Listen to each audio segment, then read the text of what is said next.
Buckle yourselves in. This is one hell of a ride this time round under Kemi Badenoch. So we've got LBC journalist Tom Swarbrick debating or having a conversation with the Secretary of State for Work and Pensions, Helen Whately. And this is on the new Conservative policy regarding social housing. And I can only describe this policy as politically induced psychopathy. I repeat again, I can only describe this policy as politically induced psychopathy of the highest caliber. Let's get into this.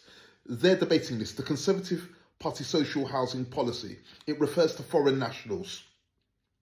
Foreign nationals who are already in social housing, so it's not moving forward starting from any particular day in the future.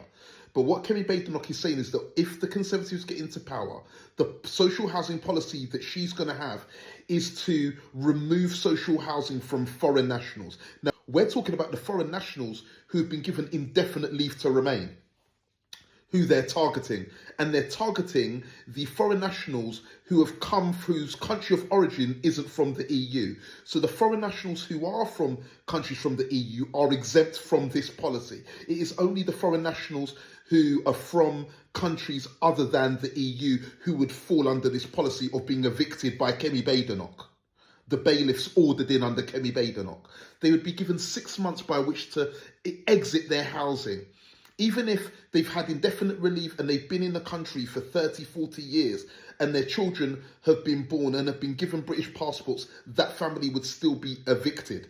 In essence, there could be people, families with British passports who are being evicted from social housing. Under the definition that has been given by the Conservative government and by politics in general, people who are considered British are ones that contribute, who are working, pay their taxes and assimilate to the dominant cultural norms as far as they can.